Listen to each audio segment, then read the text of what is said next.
right, so Om Gana Timirandasha Gananjana Shlakaya Chakshur Unmeditam Yena Tasmai Shri Gurave Namaha. So before coming here, I was actually thinking of what am I going to speak about today in front of all these exalted Vaishnavas, and basically I don't have too many realizations, but so I thought I would talk about something called unity and diversity. And we're all aware of the history of what happened with Prabhupada's Spiritual Masters organization. They fell apart.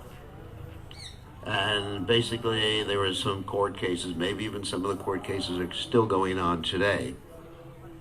I know they were still going on when Prabhupada was present. So Prabhupada said that we should form a GBC, and of course Srila Bhaktivedanta Saraswati Thakur also said that we should form a GBC, but Prabhupada gave very specific instructions to the GBC. Not simply you manage, but he said you should meet once a year in Mayapur and discuss something called unity and diversity. That's a very interesting statement, unity and diversity. And then Prabhupada spoke quite a bit about this unity and diversity. And even this morning I was listening to a class. Every morning I listen to one of Prabhupada's classes where Prabhupada talked about unity and diversity in a different way than I've heard him talk about before. He was mentioning the disciplic succession, talking about the principle of disciplic succession. And then he was mentioning the four sampradayas. You know, the Rudra Sampradaya, Sri Sampradaya, Kumara Sampradaya, and of course Brahma Sampradaya, which we're all members of. And then Prabhupada said, they're all going for the same point, basically. There's a unity there. You know, in their presentation may be different. And then Prabhupada gave another example, which in the modern context I found a little humorous. Prabhupada said, just like in your country, referring to America, you have a Republican Party, and Prabhupada said, what is that other party?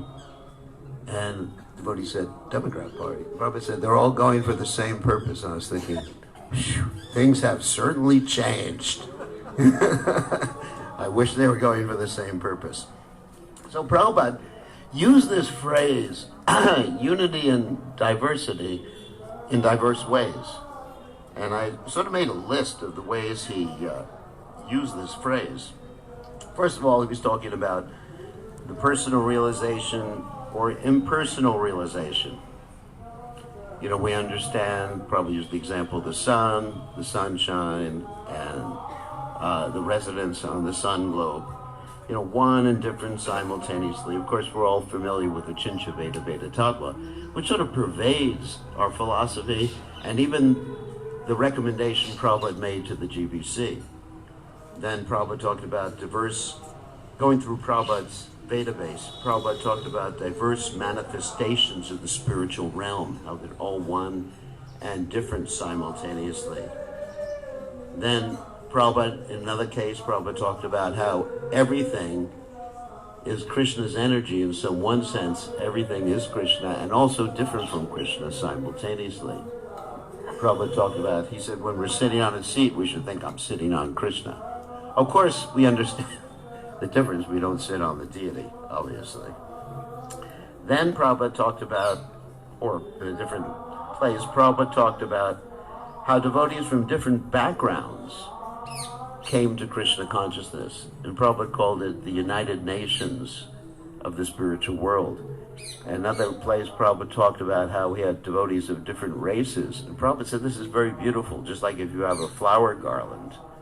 If you just have one flower, some of you just have marigold flowers, that's not so interesting. But when you have many different colored flowers, it becomes quite interesting. And Prabhupada said this is our movement, many different colored flowers. And another case was varieties of food. Prabhupada said food is meant to give you nutrition, and there's different varieties. And then ultimately, Prabhupada talked about how in our movement, there's different viewpoints and strategies for presenting Krishna consciousness. And there's one interesting quote about this. This is from Prabhupada. In the material world, there are varieties, but there is no agreement. In the spiritual world, there are varieties, but there is agreement. That is the difference. The materialist, without being able to adjust the varieties and disagreements, makes everything zero. They cannot come into agreement with varieties, but if we keep Krishna in the center, then there will be agreement in varieties. This is called unity in diversity. I am therefore suggesting, and here's the quote I mentioned, that all our men meet in Mayapur every year during the birth anniversary of Lord Chaitanya Mahaprabhu. With all GBC and senior men present, we should discuss how to make unity in diversity. I don't know if that's actually happened yet. Very important instruction of Prabhupada's. But if we fight on account of diversity, then it is simply the material platform. Please try to maintain the philosophy of unity and diversity. That will make our movement successful. One section of men has already gone out. Therefore, we must be very careful to maintain unity and diversity. And remember the story in Aesop's fables of the father of many children with a bundle of sticks. When the father asked his children to break the bundle of sticks wrapped in a bag, none of them could do it. But when they removed the sticks from the bag and tried one by one, the sticks were easily broken. So this is the strength in unity. But if we are bunched up, we can never be broken. But when divided, then we can become broken very, very easily. And this is from a letter to Kirtananda, 18th of October, 1973. So there's a real challenge there, because if we try to have too much diversity, then we lose the principles of Krishna consciousness. Like if we say, you don't have to chant Hare Krishna, you can chant, something else, Om, instead of Hare Krishna. Or if we have too much imposition of unity, then we lose our natural enthusiasm, initiative, and everything like that. And the movement pretty much grinds to a halt. So this is our challenge. Not only the GBC's challenge, but it's, I guess, everyone's challenge. To respect each other. Not only respect each other, but as Prabhupada says, and I'm going to give you another quote here in the Upadeshamrita, the life of the Krishna conscious society is nourished by 6 types of loving exchange amongst members. So not only respect each other, but to love each other and to appreciate everyone's dedication to pleasing Srila Prabhupada, utilizing their own propensities or, let us say, viewpoints in Krishna consciousness, still following the rules and regulations and basic principles given to us by Srila Prabhupada. Otherwise, we will end up like many other religious groups.